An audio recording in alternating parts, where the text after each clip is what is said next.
ফিলিস্তিনের গাজা উপত্যকায় নিজেদের গুলিতে ৩১ ইসরায়েলি সেনা নিহত। ইসরায়েলের হয়ে গুপ্তচরের অভিযোগে প্রতিবেশী দেশের নাগরিকদের গ্রেফতার করছে ইরান।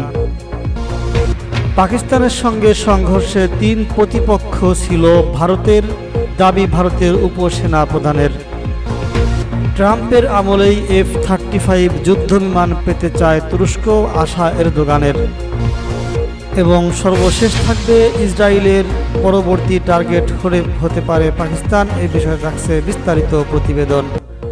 শুনছিলেন সংবাদ শিরোনাম, এখন বিস্তারিত। ফিলিস্তিনের গাজা উপত্যকায় ভুলবশত নিজেদের গুলিতে ৩১ ইসরায়েলি সেনা নিহত। গাজায় চলমান অভিযানে নিজেদের মধ্যে ভুলবশত ছোড়া গুলিতে ইসরায়েলের অন্তত ৩১ সেনা নিহত হয়েছে। শুক্রবার ইসরায়েলি আর্মি রেডিওর এক প্রতিবেদনে এই তথ্য জানানো হয়। প্রতিবেদনে বলা হয়েছে, ২০২৩ সালের অক্টোবর মাসে গাজায় স্থল অভিযান শুরু করার পর থেকে এ পর্যন্ত ৪৪০ ইসরায়েলি সেনা নিহত হয়েছেন, যাদের মধ্যে ৭২ জন অভিযান পরিচালনা সংক্রান্ত দুর্ঘটনায় নিহত হন, যা মোট মৃত্যুর প্রায় ১৬%।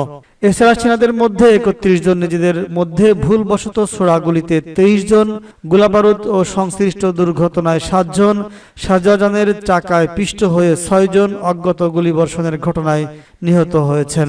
ইসরায়েলের সামরিক বাহিনীর দেওয়া তথ্য অনুযায়ী ২০২৩ সালের ৭ অক্টোবর গাজা যুদ্ধ শুরু হওয়ার পর এই সংঘাতে এখন পর্যন্ত ইসরায়েলি ৮৮২ সেনা নিহত। স্থল অভিযানে নিহত ৪৪০ সেনা ও ৬০৩২ সেনা আহত হয়েছে।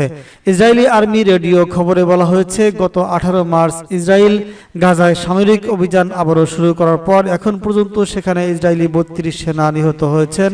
এর মধ্যে শুধু ২ জন অভিযান পরিচালনা সংশ্লিষ্ট দুর্ঘটনায় নিহত হয়েছে। এদিকে ইসরায়েলের দখলকৃত ফিলিস্তিনি ভূখণ্ড পশ্চিম তীরে সেটেলারদের আক্রমণ বেড়েছে। একই সঙ্গে ভূখণ্ডটিতে বেড়েছে সেটেলারদের দখলদারিত্ব। ২০২২ সালে বেনিয়ামিন নেতানিয়াহু ইসরায়েলের প্রধানমন্ত্রী হওয়ার পর দখলদারিত্ব বেড়েছে ৪০%। ইসরায়েলের সম্প্রচার মাধ্যম চ্যানেল 12 জানিয়েছে, বহু বিতর্কিত টানাপোড়েনের কাটিয়ে ২০২২ সালে নেতানিয়াহুর জোট সরকার ক্ষমতায় বসে। এরপর থেকে পশ্চিম তীরে বিপুল পরিমাণে দখলদারিত্ব বেড়েছে। ইসরায়েলের হয়ে গুপ্তচরের অভিযোগে প্রতিবেশী দেশের নাগরিকদের গ্রেফতার করছে ইরান। সম্প্রতি ইসরায়েল ও ইরানের ১২ দিনের সংঘাতকে কেন্দ্র করে ইসরায়েলি গুপ্তচর ধরতে দেশব্যাপী ব্যাপক অভিযান শুরু করেছে ইরান। বিশেষ করে গত ১৩ জুন ইরানের সামরিক অফিসার ও পারমাণবিক বিজ্ঞানীদের উপর চালানো নজিরবিহীন হামলার নেপথ্যে ছিল ইসরায়েলের গোয়েন্দা বাহিনীর দীর্ঘদিনের পরিকল্পনা। আর এই পরিকল্পনা বাস্তবায়নে কাজ করেছে দেশটিতে অবস্থানরত গুপ্তচররা। এই ঘটনাকে কেন্দ্র করেই দেশজুড়ে অভিযান শুরু করেছে তেহরান। গুপ্তচর বৃত্তির অভিযোগে গ্রেফতারের পাশাপাশি অনেকের মৃত্যুদণ্ড কার্যকর করা হয়েছে। সম্প্রতি বিভিন্ন গণমাধ্যমের খবরে বলা হয়েছে, ইসরায়েলের হয়ে গুপ্তচর বৃত্তির অভিযোগে গ্রেফতার করা হচ্ছে ইরানের প্রতিবেশী দেশ আফগানিস্তানের শত শত নাগরিককে। জাতিসংঘের কর্মকর্তারা উদ্বেগ জানিয়ে বলেছেন, ইসরায়েলের গুপ্তচর সন্দেহে ইরানে বসবাসরত শত শত আফগানদের গণহারে গ্রেফতার করা হচ্ছে। তিনি নির্বিচার এসব গ্রেফতার নিন্দা এবং মানবাধিকার লঙ্ঘনের শঙ্কা প্রকাশ করেছেন। শনিবার ৫ জুলাই সামাজিক যোগাযোগ মাধ্যম এক্স এ দেওয়া পোস্টে আফগানিস্তানে জাতিসংঘের মানবাধিকার বিষয়ক বিশেষ এই দূত লেখেন, ইসরায়েলের জন্য গুপ্তচর বৃত্তির অভিযোগে গ্রেফতার আফগান নাগরিকদের মধ্যে জাতিগত ও ধর্মীয় সংখ্যালঘু গোষ্ঠীর সদস্যরাও রয়েছে। তাদের বিরুদ্ধে গুপ্তচর বৃত্তির অভিযোগ এনেছে ইরানি পুলিশ।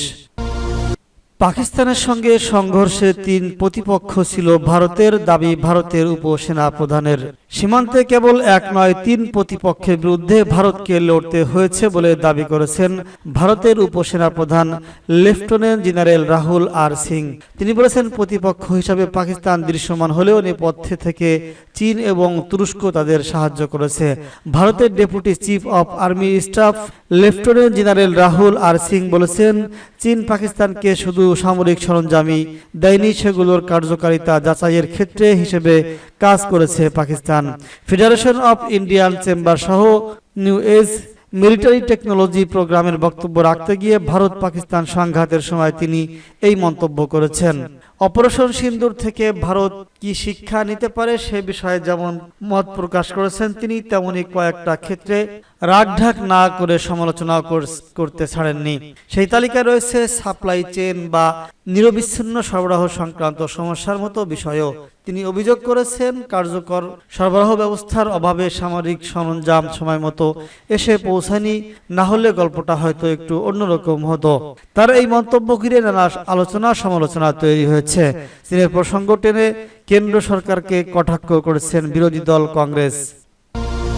মার্কিন প্রেসিডেন্ট ডোনাল্ড ট্রাম্পের আমলেই F-35 যুদ্ধ বিমান পেতে পারে তুরস্ক, আশা এরদোগানের। মার্কিন প্রেসিডেন্ট ডোনাল্ড ট্রাম্পের চলতি মেয়াদেই আঙ্কারা এবং F-35 যুদ্ধ বিমান পেতে পারে বলে আশা করেছেন তুরস্কের প্রেসিডেন্ট রিসেপ তাইয়েপ এরদোয়ান। তিনি বলেছেন, নিজস্ব নিরাপত্তার জন্য আমাদের প্রথম এবং সর্বাগ্রে F-35 প্রয়োজন। আনাদুল এজেন্সির প্রতিবেদন অনুসারে এরদোগান আরও বলেছেন, আমাদের জন্য F-35 ইস্যুটি কেবল সামরিক প্রযুক্তির বিষয় নয়, এটি শক্তিশালী অংশীদারিত্বের বিষয়। বিশেষ করে ন্যাটোর মতো আন্তর্জাতিক প্ল্যাটফর্মে আমরা নিজেদের মধ্যে এই বিষয়টি নিয়ে আলোচনা করেছি এবং এর উন্নয়ন পর্যবেক্ষণ করছি। তিনি বলেছেন, আমি বিশ্বাস করি ট্রাম্প আমাদের সাম্প্রতিক চুক্তিগুলোর প্রতি সৎ থাকবেন। আমি মনে করি তুরস্ক F-35 এর ধীরে ধীরে সরবরাহ ট্রাম্পের মেয়াদকালেই হবে। তুরস্কের এই বিমানের সম্ভাব্য সরবরাহ নিয়ে গ্রিসের সমালোচনার জবাবে এরদোগান উল্লেখ করেন, ন্যাটো দেশগুলোর তাদের প্রতিরক্ষা অবকাঠামো শক্তিশালী করা উচিত, তাদের চাহিদা পূরণ করা উচিত এবং এর ফলে জোটের প্রতিরক্ষা ও শক্তিশালী হওয়া উচিত। ইরানের পর ইসরায়েলের পরবর্তী টার্গেট হতে পারে পাকিস্তান। ইসরায়েল ও ইরানের মধ্যে সাম্প্রতিক উত্তেজনার ফলে পুরো মধ্যপ্রাচ্য জুড়ে আরও বড় আকারের সংঘাতের আশঙ্কা তৈরি হয়েছে বলে মনে করছেন আন্তর্জাতিক বিশ্লেষকরা।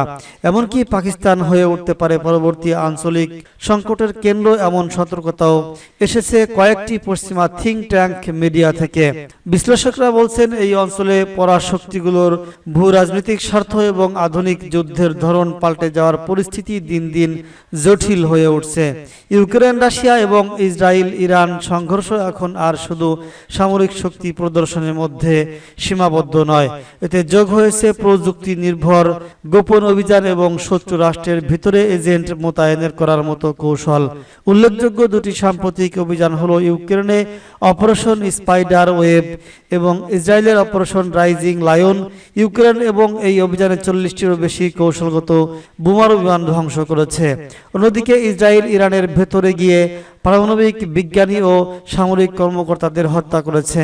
টাইমস অফ ইসরায়েলের প্রতিবেদনে বলা হয়েছে, মোসাদ ইরানের একটি গোপন ড্রোন ঘাঁটি স্থাপন করেছিল এবং পারমাণবিক স্থাপনায় হামলার জন্য সশস্ত্র কমান্ডো পাঠিয়েছিল। এদিকে পশ্চিমা মিডিয়ায় এখন নতুন এক ইঙ্গিত পাওয়া যাচ্ছে, পাকিস্তানকে ইসরায়েলের সম্ভাব্য পরবর্তী লক্ষ্য হিসেবে তুলে ধরা হচ্ছে। পূর্ববর্তী অনেক ইসরায়েলি রাজনীতিবিদ, ধর্মীয় নেতা সহ পশ্চিমা বিশ্লেষকরা দীর্ঘদিন ধরেই পাকিস্তানকে অস্থিতিশীল রাষ্ট্র ও পারমাণবিক হুমকি হিসেবে চিহ্নিত করে আসছেন। সাম্প্রতিক ইসরায়েলি প্রধানমন্ত্রী বেনিয়ামিন নেতানিয়াহু এক বক্তব্যে বলেছেন, আমাদের সবচেয়ে বড় চ্যালেঞ্জ হলো দুটি ইসলামপন্থী চরমপন্থী রাষ্ট্রকে পারমাণবিক অস্ত্র অর্জন থেকে বিরত রাখা। প্রথমটি ইরান, দ্বিতীয়টি পাকিস্তান। 1981 সালে ইসরায়েল যখন ইরাকের পারমাণবিক স্থাপনা ধ্বংস করে, তখন থেকেই পাকিস্তানের পারমাণবিক কর্মসূচির বিরুদ্ধে সরব ভূমিকা নিতে শুরু করে তারা। ইসলামিক বোমা শব্দটি তখন থেকেই পশ্চিমা মিডিয়ায় ভয় ছড়ানোর হাতিয়ার হয়ে ওঠে। অথচ কখনো ইহুদি বোমা বা খ্রিস্টান বোমা শব্দ কেউ ব্যবহার করেনি, যদিও এসব ধর্মের অনুসারী দেশগুলোর কাছেও পারমাণবিক অস্ত্র রয়েছে। সম্প্রতি এমফেইন আইডিয়াস এক সমালোচনায় অবসরপ্রাপ্ত মার্কিন অ্যাডমিরাল মাইক মুলেক জিজ্ঞাসা করা হয়, কোন দেশটি যুক্তরাষ্ট্রের জন্য বড় হুমকি, ইরান না পাকিস্তান? উত্তরে তিনি বলেন, সম্ভবত পাকিস্তান। এই বক্তব্যের পেছনে রয়েছে দীর্ঘদিনের পশ্চিমা আশঙ্কা যে পাকিস্তানের পারমাণবিক অস্ত্র সন্ত্রাসীদের হাতে চলে যেতে পারে। এই বক্তব্যে একা মুলেনের নয়, বহু মার্কিন থিঙ্ক ট্যাঙ্ক, সাংবাদিক, রাজনীতিবিদ এবং সামরিক বিশ্লেষকরাই পাকিস্তানকে ব্যর্থ রাষ্ট্র, সন্ত্রাসবাদের পৃষ্ঠপোষক বলে চিহ্নিত করে আসছেন। বিশ্লেষকরা মনে করছেন, পশ্চিমা ও ইসরায়েলি জোট যদি ইরান নিয়ে সামরিকভাবে পিছু হটে, তবে তাদের পরবর্তী লক্ষ্য হতে পারে পাকিস্তান। কারণ এই যুদ্ধ যে শুধু রাজনৈতিক নয়, এক ধরনের লাভজনক ব্যবসাও। ভারত ও পাকিস্তানের মধ্যে উত্তেজনা বাড়লে সেই লাভ আরো বিস্তৃত হয়। বিশ্লেষকরা মনে করেন, ভারত হয়তো পাকিস্তানের অভ্যন্তরে সন্ত্রাসী গোষ্ঠী ব্যবহার করে ড্রোন হামলা বা স্মার্ট আক্রমণ চালাতে পারে, যেমনটি ইউক্রেনে করেছে রাশিয়ার উপর বা ইসরায়েল করেছে ইরানের উপর। এছাড়া ভারত ইসরায়েল ঘনিষ্ঠ উভয় নেতার নরেন্দ্র মোদী ও বেনিয়ামিন নেতানিয়াহুর উগ্র জাতীয়তাবাদী অবস্থান এই আশঙ্কাকে আরো জোরদার করেছে।